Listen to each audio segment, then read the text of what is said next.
Hello friend, welcome to my channel teaching aptitude official में मैं जयप्रकाश कुमार आपका स्वागत करता हूँ। आज का सेशन हमारा है जीके और जीएस। प्रीवियस ईयर से क्वेश्चन जो पूछे गए हैं आरपीएफ का, उससे रिलेटेड क्वेश्चन लाए हैं। आज का कोट हमारा है, हिम्मत बताई नहीं दिखाई जाती है। क्या है? हिम्मत बताई नहीं जाती है, दिखाई जाती है। ठीक है, चलिए बिना समय गवाए आज का क्वेश्चन देखेंगे हम लोग।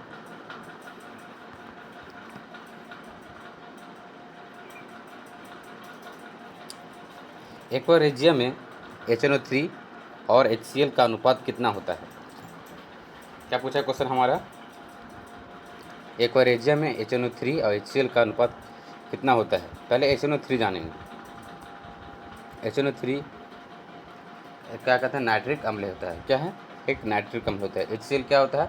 हाइड्रोक्लोरिक अम्ल। हाइड्रोक्लोरिक अम्ल होता है। ये पेट में होता है। कहाँ पे होता है? पेट में होता है।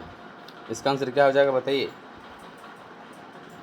याद करने का तरीका, 1 2 3, यहाँ 3 रखेंगे, यहाँ 1 रखेंगे, 1:3 हो जाएगा। ठीक है, इसका आंसर क्या हो जाएगा?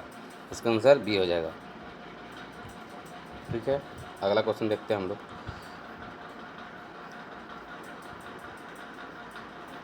मौलिक अधिकार संबंधित उप समिति के अध्यक्ष कौन थे? बताइए, मौलिक अधिकार संबंधित उप समिति के अध्यक्ष कौन थे? तो कौन थे इसका आंसर? इसका आंसर क्या हो जाएगा? JB कृपलानी थे। कौन थे? JB कृपलानी थे। मौलिक अधिकार और अल्पसंख्यक की समिति कौन थे? सरदार वल्लभ भाई पटेल थे। क्या? मौलिक अधिकार और अल्पसंख्यक अल्पसंख्यक अल्पसंख्यक अल्पसंख्यक के समिति कौन, अध्यक्ष कौन थे? तो सरदार वल्लभ भाई पटेल थे। ठीक है, और अल्पसंख्यक अगर पूछे क्वेश्चन कि अल्पसंख्यक कौन थे, तो HC मुखर्जी है। कौन है? अल्पसंख्यक के संख्यक है HC मुखर्जी है। ठीक है, अगला क्वेश्चन देखते हैं हम लोग। निम्नलिखित में से किस धरोहर को सबसे पहले यूनेस्को में शामिल किया गया? किसको शामिल किया गया बताइए? चलिए, सांची का स्तूप कब किया गया था? सांची का स्तूप कब किया गया था? तो 1989 में। 1989 में किया गया था सांची का स्तूप, यूनेस्को शामिल किया गया था। ये कहाँ पे है? तो MP में है। कहाँ पे है? MP में है। कोणार्क का सूर्य मंदिर कब यूनेस्को में शामिल हुआ? तो 1984 में। 1984 में। खजुराहो 1986 में। और अजंता और एलोरा गुफाएं कब हुई थी? 1983 में। 1983 में। तो इसका आंसर क्या हो जाएगा? सबसे पहले पूछ रहा है, सबसे पहले। तो सबसे पहले कौन है? 1983 तो अजंता की गुफाएं। ठीक है, 1983 में आगरा का ताजमहल भी हुआ था और आगरा का किला भी हुआ था, याद रखिएगा। अगला क्वेश्चन देखेंगे हम लोग। तहकीक-ए-हिंद पुस्तक के लेखक कौन है? इसे किताब-ए-हिंद भी कहा जाता है। क्या कहा जाता है? किताब-ए-हिंद कहा जाता है। हम लोग जानेंगे अलबरूनी का पुस्तक का लेखक क्या नाम था अलबरूनी का? तो तहकीक-ए-हिंद, इसका आंसर हो जाएगा हमारा अलबरूनी। इसके किताब-ए-हिंद भी कहा जाता है। गुलबदन बेगम का क्या पुस्तक का नाम था? तो हुमायूं नुमा नाम था। हुमायूं था। अब्दुल हमीद का क्या नाम था बुक का नाम? तो बादशाह नाम। क्या था? बादशाह। और फिरदौसी का शाहनामा। ठीक है, अगला क्वेश्चन देखेंगे हम लोग। गोनोरिया रोग का रोगवाहक कौन होता है? गोनोरिया रोग का वाहक कौन होता है बताइए? कौन होता है? तो बैक्टीरिया होता है। बैक्टीरिया, इसका आंसर क्या हो जाएगा? जीवाणु। ठीक है, जीवाणु है। अगला क्वेश्चन देखेंगे हम लोग। विटामिन B2 का रासायनिक नाम क्या है? बताइए, B2 का रासायनिक नाम क्या होता है? B12 का क्या होता है? तो कोबाल्ट होता है। क्या होता है? B12 का कोबाल्ट। थियामिन क्या है? B1 होता है। B1 हो गया थियामिन। नियासिन किसका हो गया, B3 का हो गया, B3 का हो गया। पायरोडेक्सिन किसका हो गया, तो B6 का हो गया, B6 हो गया। और राइबोफ्लोविन किसका हो गया, B2 का। इसका आंसर क्या हो जाएगा हमारा डी। थियामिन का क्या होता है, B1, नियासिन का क्या होता है, B3, पायरिडॉक्सिन का क्या होता है, B6, और राइबोफ्लोविन का क्या होता है, B2, और कोबाल्ट का क्या होता है, B12। ठीक है, अगला क्वेश्चन देखेंगे हम लोग। अनुच्छेद 15 में शैक्षणिक संस्थानों में प्रवेश संबंधित भेदभाव के किस आधार पर का उल्लेख नहीं है, किस आधार का उल्लेख नहीं है, बताइए किस आधार का उल्लेख नहीं है। तो इसका आंसर क्या हो जाएगा हमारा, निवास स्थान का उल्लेख नहीं किया गया है। चलिए देखते हैं इसका कैसे होता है। आर्टिकल 15 में क्या क्या होता है, धर्म होता है, धर्म होगा, जाति है, फिर क्या है, वंश है, फिर क्या होगा, लिंग है, फिर है जन्म स्थान, जन्म स्थान है। ये 5 है हमारे आर्टिकल 15 में बात कही गई है। और किस क्या नहीं की गई है, तो निवास का स्थान नहीं की गई। आर्टिकल 16 में निवास का स्थान बताया गया है, आर्टिकल 16 में है। ठीक है, और उद्भव का ओरिजिन आर्टिकल 16 में बात की गई है, निवास और ओरिजिन। इसमें कितना है टोटल है, तो 7 है। वो 5 हम लोग कहे था, जन्म स्थान, धर्म, वंश और लिंग। ठीक है, अगला क्वेश्चन, इसका आंसर क्या हो जाएगा हमारा, निवास स्थान। अगला क्वेश्चन देखेंगे, राष्ट्रीय मसाला अनुसंधान केंद्र कहाँ स्थित है, बताइए। राष्ट्रीय मसाला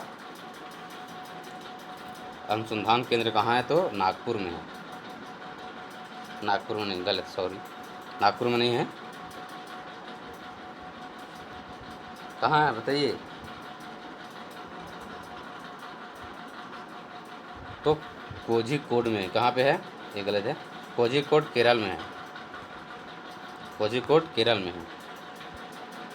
ठीक है, इसका जारी कौन करता है, तो जारी कौन करता है, तो NEERI करता है, NEERI करता है। इसका फुल फॉर्म क्या होता है, national environment engineer research institute होता है। ठीक है, अगला क्वेश्चन देखेंगे हम लोग, भारत में सर्वाधिक साक्षरता वाला केंद्र शासित, क्या बोल रहा है, केंद्र शासित प्रदेश बोल रहा है, यूटी के बारे में बोल रहा है, स्टेट के बारे में नहीं बोल रहा है। स्टेट के बारे में रहता तो किसका होता, बताइए। तो स्टेट के बारे में साक्षरता कौन है, लिटरेसी कौन सबसे ज़्यादा कौन सा है, तो केरल का है, स्टेट में केरल। और यूटी में, यूनियन टेरिटरी में, केंद्र शासित में कौन है, बताइए, लक्षद्वीप है। कौन है, लक्षद्वीप। केरल के बाद लक्षद्वीप आता है, केरल के बाद लक्षद्वीप सेकंड नंबर पे आता है, लक्षद्वीप। ठीक है, इसका आंसर क्या हो जाएगा हमारा, लक्षद्वीप हो जाएगा। यहाँ लिटरेसी कितना है, लक्षद्वीप का लिटरेसी कितना % है, बताइए, 92.28% है। ठीक है, अगला क्वेश्चन देखेंगे हम लोग, निम्नलिखित में से कौन सा राष्ट्रीय उद्यान यूनेस्को विश्व धरोहर में शामिल नहीं है, बताइए। तो शामिल कौन नहीं है, काजीरंगा है, केवलादेव उद्यान भी है, मानस भी है, और नामदफा नहीं है। कौन सा है, नामदफा कहाँ पे है, बताइए, अरुणाचल प्रदेश में है, अरुणाचल प्रदेश में नामदफा, ये शामिल यूनेस्को विश्व धरोहर में शामिल नहीं किया गया है। चलिए अगला क्वेश्चन देखते हैं हम लोग, 11वां, द फॉल ऑफ स्पैरो के पुस्तक के लेखक कौन है, बताइए। द फॉल ऑफ स्पैरो का पुस्तक लेखक कौन है, तो सलीम अली है। कौन है, सलीम अली। इसका आंसर क्या हो जाएगा, सलीम अली है। अगला क्वेश्चन देखेंगे हम लोग, डाइन किसका मात्रक है, बताइए। डाइन किसका मात्रक है, बताइए। डाइन है बल का, किसका है, बल का है, बल का। CGF पद्धति क्या होता है, CGF पद्धति इसका क्या होता है, डाइन होता है। डाइन। 1 न्यूटन बराबर कितना होता है? 1 न्यूटन बराबर 10⁵ डाइन होता है। ठीक है, 1 न्यूटन बराबर 10⁵ डाइन होता है, याद रखिएगा। अगला क्वेश्चन हमारा है, हाल ही परमाणु त्रिज्या के संबंध में कौन सा सही अवरोही क्रम है? कौन सा सही अवरोही क्रम है, बताइए। अवरोही क्रम मतलब क्या होता है? घटता क्रम, जो बढ़ते से घटते आते हैं, उसे कहते हैं अवरोही क्रम। तो क्या इसका आंसर हो जाएगा हमारा, बताइए। हो जाएगा पोटेशियम, सोडियम, लिथियम और हीलियम। इसका आंसर क्या हो जाएगा? ये। ठीक है, अगला क्वेश्चन देखेंगे, समुद्रगुप्त को भारत का नेपोलियन किसने कहा था? किसने कहा था? समुद्रगुप्त का भारत का नेपोलियन किसने कहा था? John Marshall, Vincent Smith, Jeremy Bentham, Robert Dahl. इसका आंसर क्या हो जाएगा हमारा? Vincent Smith. किसने कहा था? विसेंट स्मिथ कहा था, भारत का नेपोलियन कहा था, संबोधित किया था। चलिए अगला क्वेश्चन देखते हैं हम लोग।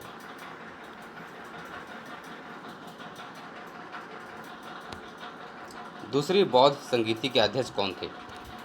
ठीक है, चलिए हम लोग बौद्ध संगीति जानते हैं। बौद्ध संगीति कितना हुआ था? तो 4 हुआ था। बौद्ध संगीति कितना हुआ था हमारा? तो 4 हुआ था। कौन कौन हुआ था बताइए। पहला था राजगिरी था। दूसरा कौन था बताइए? वैशाली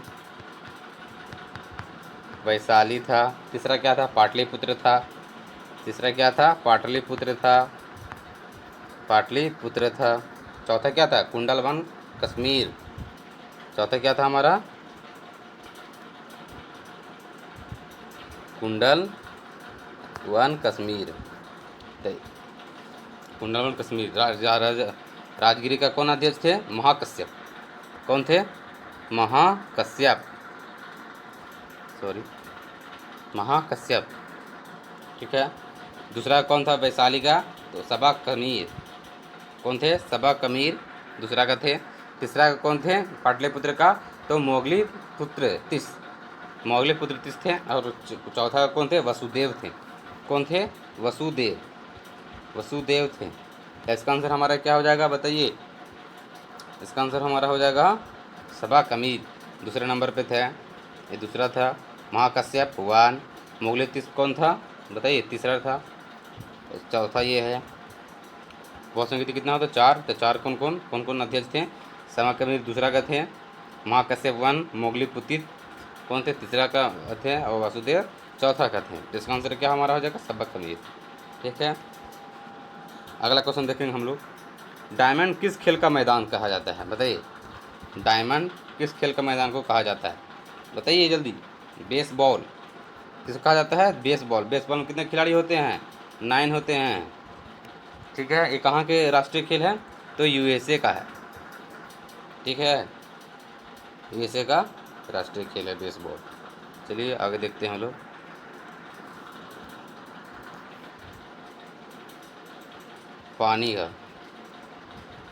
पानी का पृष्ठ तनाव अपमार्जक मिलने पर क्या होता है बताइए? पृष्ठ तनाव का अपमार्जक मिलने पर क्या होता है? बताइए? कम हो जाता है। किसी भी विशुद्ध चीज अशुद्ध चीज़ मिलाया जाता है अपमार्जक में, तो क्या हो जाता है? कम हो जाता है। बताइए क्या हो जाता है? कम हो जाता है। वर्षा का जो बूंद गिरता है ऊपर से, तो किस तनाव का? तो पृष्ठ तनाव के कारण जब गोला करके गिरता है। ठीक है, इसका आंसर क्या हो जाएगा? कम हो जाता है। अगला क्वेश्चन देखते हैं हम लोग।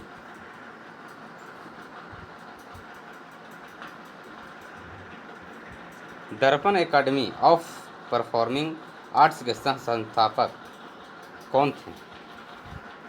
संस्थापक कौन थे? कौन सी का? दर्पण एकेडमी का कौन थे? तो मृणाली साराभाई। इसका आंसर क्या हो जाएगा? मृणाली साराभाई। ठीक है, अगला क्वेश्चन देखेंगे हम लोग। प्रार्थना समाज की स्थापना कब हुई थी? कब हुई थी?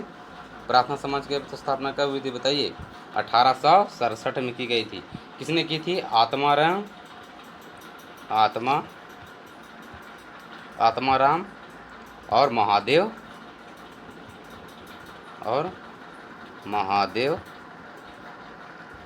बताइए। महादेव गोविंद, महादेव गोविंद ने की थी। कहाँ पे की थी? तो मुंबई में की थी। कहाँ? मुंबई में। कौन कौन के थे? आत्माराम पांडुरंग, आत्माराम पांडुरंग और महादेव गोविंद ने कब की गई थी? 1867 में की गई थी। चलिए अगला क्वेश्चन और लास्ट क्वेश्चन देखेंगे हम लोग। अवतल लेंस में वक्रता, अवतल लेंस में वक्रता केंद्र 8 सेंटीमीटर है तो लेंस की क्षमता क्या होती है? क्या होती है? 8 सेंटीमीटर है तो लेंस की क्षमता क्या होती है? 25 dioptre, 12.5 minus dioptre, 25 minus dioptre, 12.5 dioptre. इसका आंसर क्या हो जाएगा बताइए? -25 डायोप्टर। इसका आंसर क्या हो जाएगा? -25 डायोप्टर। चलिए इसको सॉल्यूशन समझेंगे हम लोग। हमारा कितना दिया था? 8 सेंटीमीटर दिया हुआ था। ठीक है, इसका फोकस दूरी क्या है? 8/2 सेंटीमीटर में अगर बदलना है, अगर सेंटीमीटर में मीटर में बदलना है तो क्या करना पड़ता है? 4/100, 4/100 करेंगे तो क्षमता है 1/f, 1/4/100, तो 100 ऊपर चल जाएगा।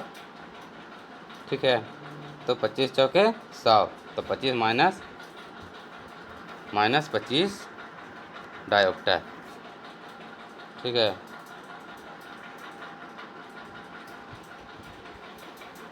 आज तक क्वेश्चन ख़त्म हो गया। चलिए इसी चैनल पे बने रहिएगा, तो सब्सक्राइब, जो नए चैनल पर आए सब्सक्राइब जरूर करें। इसी तरह हम लोग जीके, जीएस और करंट अफेयर लाते रहेंगे। So thank you.